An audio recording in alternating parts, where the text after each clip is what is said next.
안녕하세요. 오늘은 4월 1일이고요. 제가 준비한 컨텐츠는 많은 학생들이 사용하고 있지만 그럼에도 불구하고 이걸 어떻게 효과적으로 사용해야 될지 모르겠다, 잘 모르겠다 하시는 분들을 위해서 준비를 해봤습니다. 바로 이 플래너인데요. 그리고 제가 플래너 이외에도 개인적으로 사용하고 있는 이 하루 피드백 리스트, 제가 매일 블로그에 올리는 것이죠. 이것의 사용법과 그리고 따로 이 하루 노트란 저만의 비법을 공개를 합니다. 그러니까 잘 들어주셨으면 좋겠습니다. 시작해보도록 하겠습니다. 이제 먼저 플래너부터 시작을 할 건데, 플래너는 사실 많은 학생들이 사용하고 있는 거죠. 저 역시도 사용하고 있지만 그럼에도 불구하고 이 플래너가 많은 학생들이 조금 스트레스를 주는기도 합니다. 왜냐하면 자신의 그런 양보다 더 많은 양을 계획해서 그것을 모두 마치지 못했을 때 나오는 그런 괴로움, 저도 알죠. 굉장히 많이 경험해봤고, 그렇기 때문에 그 하루 때문에 다음날을 망치기도 하고, 예를 들어서 뭐 주말에 공부를 안 했다, 그럼 그 빈칸이 너무 마음에 안 들어서 공부를 안 하기도 하고, 뭐 공부를 안 하는 이유는 굉장히 많은 이유가 있겠지만 그런 이유도 속할 수가 있겠죠. 그렇기 때문에 이 플래너 자체도 굉장히 시험생들의 이런 마인드에 많은 영향을 미치는데, 그렇다면 이 플래너를 어떻게 나에게 조금 더 도움되는 방향으로 사용을 할 것이냐에 대해서 오늘 설명을 드리려고 해요. 그렇다면 먼저 제 플래너부터 공개를 해보도록 하겠습니다. 자, 이렇게 사용을 하고 있는데, 저는 먼저 학원에 와서 제일 먼저 하는 일이 이 플래너를 작성하는 일이에요. 플래너를 작성하다 보면 과목별로 내가 어떤 공부를 해야 되는지를 미리 대략적으로 알 수 있고, 또한 이 과목별 밸런스가 맞는지, 그리고 오늘 하루를 어떻게 보내는지에 대해서 거시적인 관점에서 파악할 수가 있다는 장점이 있어요. 그렇기 때문에 플래너 같은 경우에는 내가 오늘 뭘 했고 어떤 걸 더 나가야 되고 어제에 비해서 뭘 더 부족했고 앞으로 어떻게 하는지를 대략적으로 알 수 있다는 장점이 있는 반면에, 플래너를 자기의 할 수 있는 양보다 더 많이 계획을 하게 되면 굉장히 안타까운 일이 벌어지죠. 공부에 대한 의욕을 잃기 마련이에요. 왜냐하면 이것이 나는 한다고 했는데 별로 안 예쁘거든요. 이 X표가. 그쵸? 안 예쁘기 때문에 다음날 봤을 때 기분 되게 안 좋아지고, 그럼 나는 이거밖에 안 되는 사람인가 라는 굉장히 그런 자책도 올 수 있어요. 그래서 제가 준비한 여러분들에게 알려드릴 팁은 먼저 첫 번째로 적어야 돼요. 자, 계획은 어떻게 짜야 할까요? 첫 번째로 뭐 자신이 할 수 있는 100%. 아니 어떻게 100%안 하려면서 성과를 바라냐. 다 해라. 네가 할 수 있는 최대 양을 해라. 두 번째, 아니 그냥 뭐 있나 인생. 그냥 뭐 아주 그냥 너무 쉬운 거. 처음에 뭐 지치면 안 되니까 네가 할 수 있는 한 10% 정도? 세 번째, 그냥 내가 이 정도까지는 하겠다.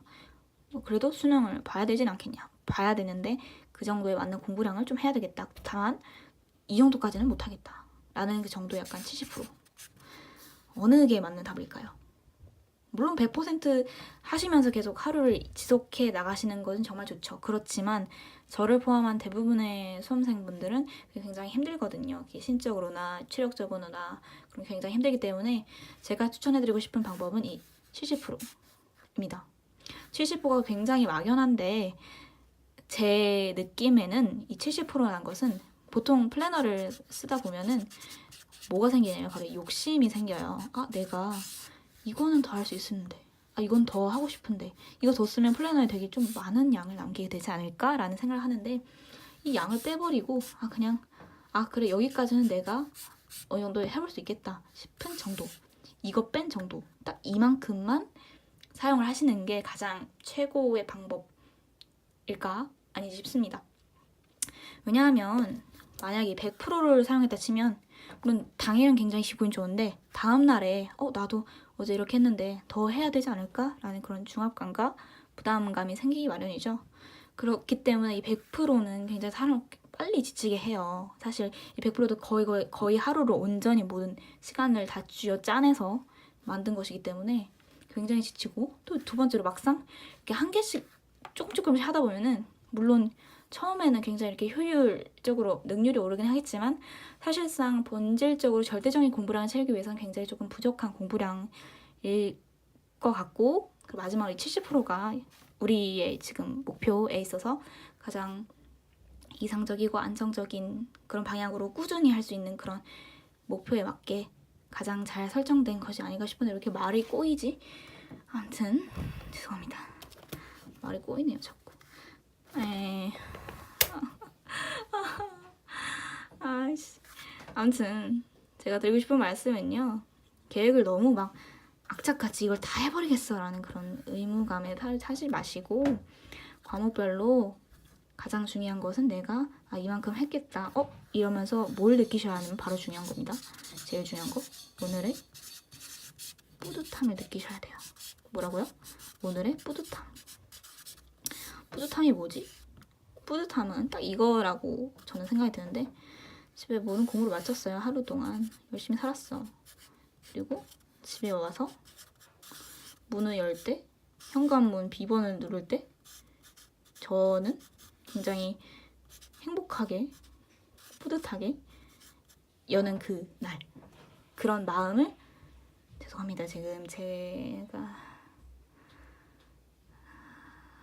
제가 집에 있어서 편집을 할 수도 없고 그냥 가겠습니다. 네.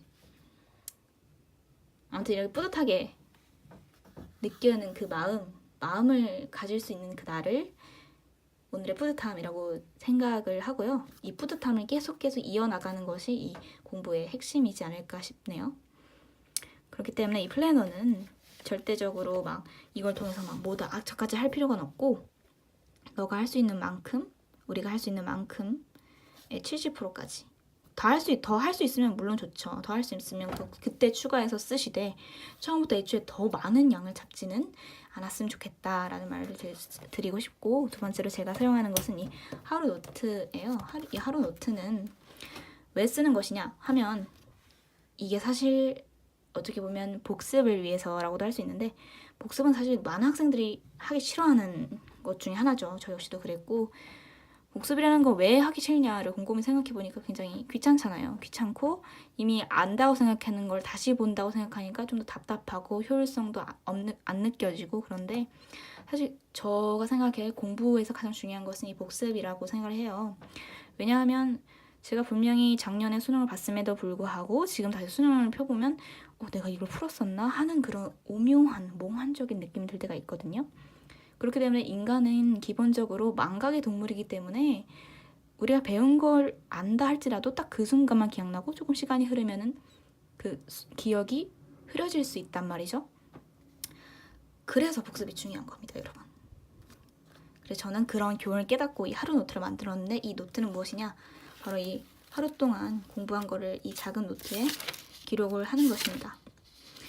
근데 굳이 이렇게 기록을 하느냐는 저의 특성에 기인한 것인데요. 저는 지금도 사실 복습을 굉장히 귀찮아하는 편이라서 그럼 이 복습을 어떻게 하면 할 수밖에 없게 만들까라는 질문을 했고 그 결과 저는 지하철에서 1시간 동안 통화를 하는데 이 미니 노트를 가지고 타면 뭐 할 게 없어서 계속 이걸 보게 되더라고요.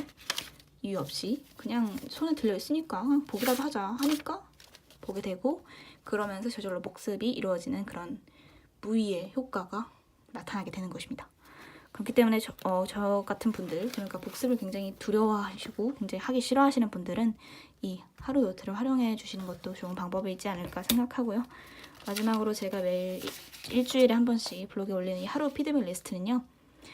플래너를 적었음에도 불구하고 자기가 오늘 뭘 공부해야 하는지 모르게 느껴질 때, 그러니까 공부에서 핵심은 자기가 모르는 것을 알아가는 것인데 내가 모르는 것이 무엇인지 알기 힘들 때 그런 힘든 나의 하루를 정리해주는 플래너의 부록이라고 할 수 있습니다. 그러니까 저는 예를 들어서 내일이 수능이면 어떤 부분에서 과목이 어떤 부분 부족하고 이걸 어떻게 해결해야 할지를 매일매일 적는데요. 이거는 플래너를 통해서는 해결되지 않는 문제이기 때문이에요. 복습을 통해서도 해결되지 않는 문제이고, 왜냐하면 복습과 플래너 모두 기록의 대상이지만 자기가 제일 중요한 거는 뭘 모르고 그걸 어떻게 해결해 나갈지를 알아가는 게 가장 중요하기 때문에 그 중요한 부분의 핵심을 맞춰서 제가 양식을 따서 제작한 것인데요. 이렇게 하루를 정리하게 보면 제가 어떤 부분에서 부족하고 앞으로 어떻게 해나가야 할지를 알 수 있기 때문에 굉장히 효과적으로 공부를 마무리 지을 수 있는 그런 도구라고 생각을 해요. 예를 들어서 하루를 찾아볼게요. 오늘 한 걸 볼까요? 국어 영역에서 내가 아쉬운 거 뭐냐? 나 보면은 선지에서 화자청자 주어지면 누군지 염두에 둬야 돼. 특히 고전술 대하에서 선지에서는 어떻게 된다? 바꿀 수도 있다. 이 화자청자를. 그렇기 때문에 이런 거 염두에 두고 또 영어 영역에서는 제가 부족한 구문에 대한 정리를 따로 해놨고요. 그렇기 때문에 내가 어떤 부분이 좀 더 나아졌는가. 예를 들어서 free for A over B가 로 사용할 수 있다는 것을 알게 되었다. 라는 식으로 이 외에도 생활 태도에 대한 측면도 같이 기록을 했는데요. 오늘은 제가 라면집에 갔는데 50분에 음식 나와서 라면을 5분 컷 해가지고 맛이 무슨지도 모르는 채로 먹었다. 이런 얘기도 쓰고 어떤 부분에서 집중이 안 됐고 되게 피곤했고 나 앞으로 어떻게 해야 될지 너무 힘들었다. 오늘 좀 너무 힘들다. 이런 얘기까지 쓰면서 하루를 이렇게 정리를 해보고 있습니다. 그러니까 본질은 제가 여러분들께 드리고 싶은 말씀은요. 꼭 저처럼 하라는 게 아니라 저는 공부에 있어서 가장 중요한 것이 자기가 부족한 것을 채우는 거라고 생각을 하기 때문에 저는 제 나름의 방법대로 플래너, 하루 노트, 그리고 하루 피드백 리스트를 활용해서 공부를 하고 있고 이것이 누군가에게 플래너가 굉장히 버겁다고 느껴지는 사람분들에게 도움이 되었으면 좋겠다고 생각해서 이렇게 영상을 만들게 되었습니다. 네, 이제 제가 드릴 말씀은 끝났고요. 저도 오늘 이제 오늘 힘들다. 맨날 지하철 통학하고 그러다가 집에 오니까 맨날 오면은 피곤하니까 잤는데 오늘은 이제 주말에는 일요일은 항상 6시에 집에 가거든요. 그래서 7시에 밥 먹고 하다 이거를 촬영하고 있는데 벌써 4월이 됐네요. 벌써 2월 18일, 19일 날 시작을 했는데 시간은 너무 빨리 가는 것 같고 앞으로도 계속 빨리 갔으면 좋겠습니다. 네, 빨리 갔으면 좋겠어요. 물론 빨리 갔으면 좋겠습니다. 네, 다음 주에 또 뵐게요.